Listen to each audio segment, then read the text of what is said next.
Break के बाद रुक करेंगे यूपी बुलेटिन की ओर, जिसमें बात होगी औरैया की, जहां साहेल थानाध्यक्ष ने ठंड से राहत के लिए गरीब व असहायों में किया कंबल वितरण। आगे बात करेंगे फर्रुखाबाद की, जहां बांग्लादेश में हिंदुओं पर हो रहे अत्याचार को लेकर अखिल भारत हिंदू महासभा ने फूका पुतला। साथ ही आगे चर्चा होगी रायबरेली की, जहां राज्यसभा सांसद संजय सेठ ने 3 दिवसीय सांसद खेल महोत्सव का किया उद्घाटन। ऐसी तमाम खबरों पर विस्तार से करेंगे चर्चा। औरैया में कोहरे की चादर छा गई है, जिससे सड़कों पर वाहन रेंगते हुए दिखाई दे रहे हैं। मॉर्निंग वॉक पर निकलने वाले लोग घरों में डूबके नजर आए। केवल कुछ लोग ही सुबह सड़कों पर टहलते दिखे। ठंड से बचाव के लिए लोग अलाव का सहारा ले रहे हैं। भीषण कोहरे के चलते सरसों, आलू और अरहर की फसलें प्रभावित होने का खतरा किसानों को सताने लगा है। कोहरे और सर्दी को देखते हुए नर्सरी से कक्षा 8 तक के विद्यालयों का समय सुबह 10 बजे से दोपहर 3 बजे तक निर्धारित किया गया है। जिला प्रशासन ने लोगों को जागरूक करते हुए सर्दी को कोहरे से बचाव के लिए अनावश्यक घर से बाहर न निकलने की सलाह दी है। औरैया से सी न्यूज संवाददाता राजेश मिश्रा की रिपोर्ट। खबर औरैया से है, जहां साहेल थाना परिसर में आयोजित कार्यक्रम के दौरान जरूरतमंदों को कंबल वितरित किए गए। कंबल पाकर गरीब व असहाय लोगों के चेहरों पर राहत और संतोष साफ दिखाई दिया। इस अवसर पर थाना अध्यक्ष विनोद कुमार ने कहा कि कड़ाके की ठंड में बुजुर्गों, बच्चों और असहाय व्यक्तियों का ध्यान रखना हम सभी की सामाजिक जिम्मेदारी है। पुलिस प्रशासन सदैव जनता के साथ खड़ा है। ग्रामीणों ने पुलिस प्रशासन के इस मानवीय पहल की जमकर सराहना की। कंबल वितरण कार्यक्रम शांतिपूर्ण ढंग से संपन्न हुआ, जिसमें पुलिस कर्मियों की सक्रिय भूमिका रही। औरैया से सी न्यूज संवाददाता राजेश मिश्रा की रिपोर्ट।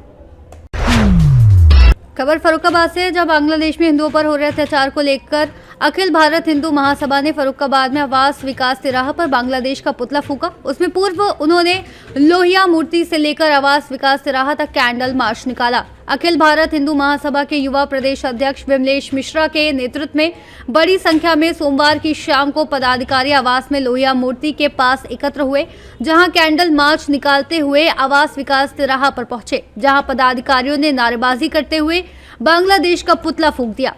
युवा प्रदेश अध्यक्ष ने कहा कि बांग्लादेश में हिंदुओं पर अत्याचार हो रहा है। इसी को लेकर हम सभी हिंदू भाई एकत्र हुए हैं और सरकार से मांग करते हैं कि बांग्लादेश में सख्त कार्रवाई हो। वहाँ हिंदुओं पर अत्याचार हो रहा है और क्यों हो रहा है, ये कब तक होगा?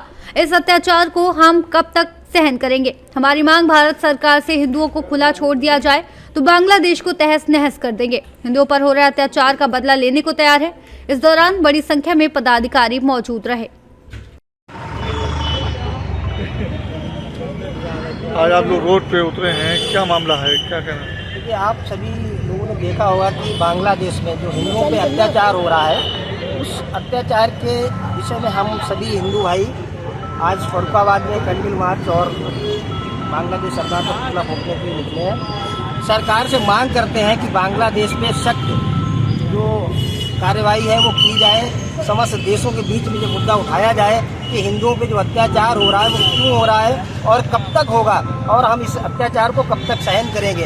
इसलिए पूरे भारत में रोष है, आक्रोश है, और हम सभी हिंदू भाई, हमें लगता है कि जो भी किसी भी धर्म से हो, अगर वो हिंदुत्व की या सनातन की या अपने किसी भी मजहब की बात करता होगा तो इस घटना से बहुत आहत होगा, क्योंकि घटना इतनी निंदनीय है, उसकी जितनी भी निंदा की जाए बहुत कम होगी। हमें ऐसे लगता है कि बहुत सारे ऐसे मौलाना भी हैं, वो भी कह रहे हैं कि ये घटना बहुत गलत है। तो बांग्लादेश के जो कट्टरपंथी लोग हैं, ये क्यों नहीं इस बात को समझ रहे हैं कि जो हिंदुओं पर अत्याचार कर रहे हैं, ये बहुत ही गलत है और भारत इसको बर्दाश्त करेगा नहीं। मेरी मांग है कि भारत सरकार से हम जैसे हिंदुओं को छूटा सांड की तरह छोड़ दिया जाए, तो बांग्लादेश को तहस नहस करने की ताकत हम सब हिंदू रखते हैं और कर भी देंगे। जैसे हमारे बाबा इस समय साधु संत भी चिल्ला रहे हैं और वो बांग्लादेश जाने के लिए तैयार है, और हम सब उनके साथ मरने मिटने के लिए तैयार हैं। जब भी सरकार को ऐसा लगे तब भी हमको मोहलत दी जाए। हम सब लोग भाई बांग्लादेश जाने को तैयार हैं, अपने भाई को बदला लेने। फर्रुखाबाद से सी न्यूज संवाददाता आदेश कुमार शर्मा की रिपोर्ट।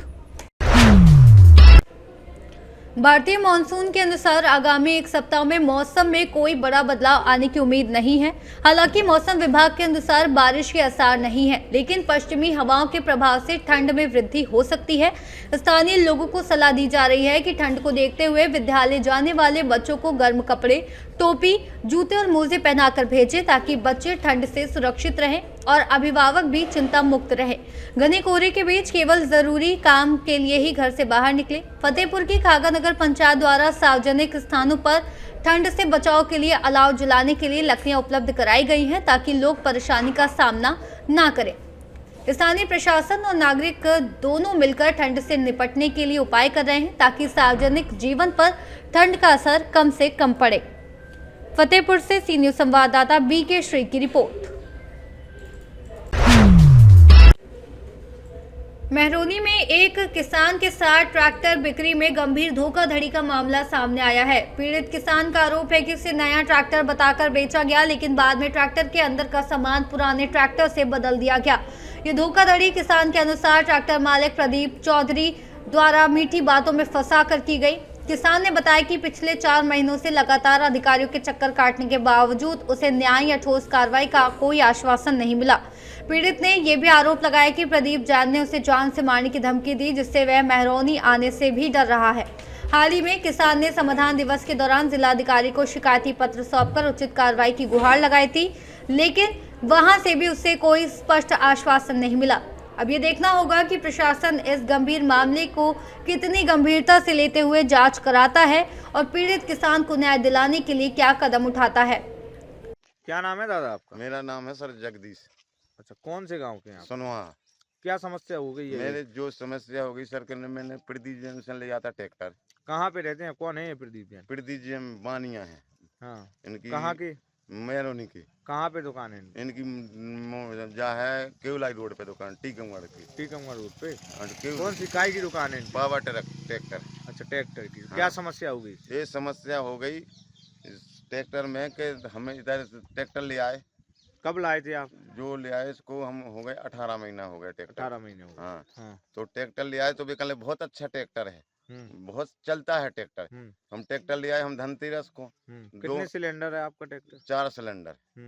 तो ट्रैक्टर ले आए 2 महीना पड़ू रहा ट्रैक्टर, जब काम नहीं था। फिर जो हमने उठाया ट्रैक्टर सीजन पे, तो ट्रैक्टर ने काम नहीं किया। हाँ। क्या समस्या आ रही थी? लोड नहीं ले रहा है ट्रैक्टर। अच्छा, लोड नहीं लिया। बानिया में फोन करो कि ट्रैक्टर लोड नहीं ले रहा है। तो कल इधर ले आओ, हम इसकी देख लेंगे। उधर ले गए, सुनने जो कछु कर दा हो ट्रैक्टर में, कल सही है ले जाओ। फिर चलाया ट्रैक्टर ने, फिर लोड नहीं लिया। लोड के बाद फिर बोला। मेहरौनी ललितपुर से सी न्यूज संवाददाता ऋषि तिवारी की रिपोर्ट। ललितपुर जिले में अपराध और अपराधियों के खिलाफ चलाए जा रहे अभियान के क्रम में थाना नराहट पुलिस ने आरोपी राम अवतार को गिरफ्तार किया है। गिरफ्तार आरोपी राम अवतार वांछित था। गिरफ्तारी के बाद पूछताछ में आरोपी ने बताया कि मृतक दीपक प्रजापति उसका मित्र था। लगभग 4-5 महीने पूर्व आरोपी ने मृतक से 20,000 उधार लिए थे, जिन्हें वह वापस नहीं कर पाया था। इसी कारण मृतक लगातार पैसे की मांग कर रहा था। 18 दिसंबर की शाम मृतक की पैसों की मांग पर आरोपी ने उसे अपने घर बुलाया। घर पर दोनों ने शराब का सेवन किया। आरोप है कि इस दौरान मृतक ने आरोपी की पत्नी के संबंध में आपत्तिजनक बातें की, जिससे विवाद उत्पन्न हो गया। विवाद के दौरान आरोपी ने मृतक को धक्का दिया, जिससे उसका सिर तख्त से टकरा गया और वह बेहोश हो गया। इसके बाद गुस्से में आकर आरोपी ने मृतक का गला दबाकर हत्या कर दी और शव के ऊपर टायर व लकड़ी का तख्त रख दिया। घटना के बाद आरोपी मौके से फरार हो गया और पुलिस के भय से जंगलों में छिपकर रह रहा था। पुलिस ने गिरफ्तार आरोपी के खिलाफ आवश्यक कानूनी कार्रवाई शुरू कर दी है। गिरफ्तार हुआ सर, क्या पूरा मामला है?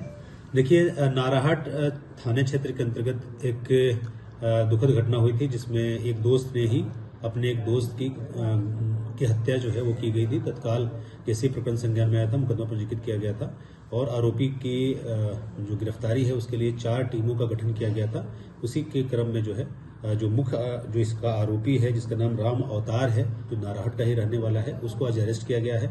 उससे जो पूछताछ हुई है उसमें पता चला है कि जिस दिन की 18 तारीख की जो घटना थी, उस दिन दोनों दोस्त जो है बैठ करके शराब पिए थे। शराब के नशे में जो है जो आरोपी है, इसके द्वारा जो मृतक है और मृतक के द्वारा कुछ आपत्तिजनक बातें जो हैं इसकी पत्नी के संदर्भ में बोली गई थी और 20,000 रुपये को लेकर के भी विवाद इनके बीच में था। उसी को लेकर के आवेश में आकर के इसके द्वारा उनको जो मृतक है उसको धक्का दे दिया गया था, जिससे उसको चोट लग गई थी। उसके बाद गुस्से में इसके द्वारा गले दबा करके उसकी हत्या कर दी गई थी और फिर उसके ऊपर जो है लकड़ी और कुछ मिट्टी के बर्तन जो है वो भी उसके ऊपर रख दिया गया था। यानी पूरी तरीके से उसके द्वारा कि किसी भी तरीके से वो बच न सके, इसका प्रयास उसके द्वारा किया गया था। इसमें पूरी हमारी टीम ने जो है लगातार जंगलों में इसको खंगालती रही और फाइनली जो है पूरी हमारी टीम के द्वारा आज इनको अरेस्ट कर लिया गया है और इनको माननीय न्यायालय में भेजा जा रहा है। इसको ऑपरेशन कन्विक्शन में हम लोग डाल करके ज़्यादा से ज़्यादा सजा कराने का माननीय।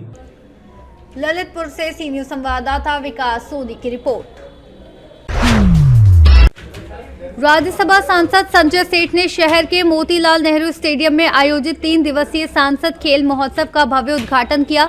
उद्घाटन समारोह के अवसर पर बच्चों द्वारा प्रस्तुत सांस्कृतिक कार्यक्रमों ने उपस्थित दर्शकों का मन मोह लिया। इस सांसद खेल महोत्सव में जनपद की सभी 5 विधानसभाओं से चयनित छात्र छात्राओं ने उत्साहपूर्वक प्रतिभाग किया। खेल महोत्सव का आयोजन 24 दिसंबर से 26 दिसंबर तक किया जाएगा। उद्घाटन के पहले दिन एथलेटिक्स के सभी इवेंट्स के साथ साथ खो खो और वॉलीबॉल प्रतियोगिताओं का आयोजन किया गया, जिसमें करीब 600 छात्र छात्राओं ने भाग लिया। रायबरेली में आज जो कार्यक्रम की शुरुआत हो रही है, इसकी शुरुआत 2 महीने पहले हुई थी, जिसमें हम लोगों ने शुरुआत की थी पंचायत लेवल से, ब्लॉक के लेवल से, जिले के विधानसभा के स्तर से, और आज ये सांसद के यहाँ पे जिले में हम लोग इस तरह की शुरुआत कर रहे हैं। इसका मेन लक्ष्य प्रधानमंत्री जी के द्वारा बच्चों को आगे बढ़ने के लिए जो प्रोत्साहन दिया जा रहा है, उसी में ये इसी कड़ी में ये बच्चों के लिए ये खेल की प्रतिभा निकले अंदर से, हर जिले से कोई एक बच्चा, कोई एक खिलाड़ी ऐसा निकले जिसको कि हम लोग और आगे विश्व के पटल पे वो जा सके। इसी सोच के साथ में माननीय प्रधानमंत्री जी के द्वारा ये सोच की शुरुआत की गई है और मैं उम्मीद करता हूं कि हम लोगों का करीबन 1 लाख से ज़्यादा का रजिस्ट्रेशन इस बार हुआ है और अगले साल इसका दुगना हम लोग रजिस्ट्रेशन कराने के लिए करेंगे और इसी तरीके से ये खेल के प्रोत्साहन बढ़ते रहेंगे। हम लोगों का बजट भी इस बार काफ़ी बढ़ गया है, डबल बजट हो गया है। माननीय प्रधानमंत्री जी के द्वारा टीचर्स और उसके कोचिंग के इंस्टीट्यूट भी काफ़ी खोले गए हैं। तो मैं ये उम्मीद करता हूं कि ये बहुत अच्छा कार्यक्रम है और बहुत अच्छा ये आगे बच्चों के लिए लाभकारी होगा।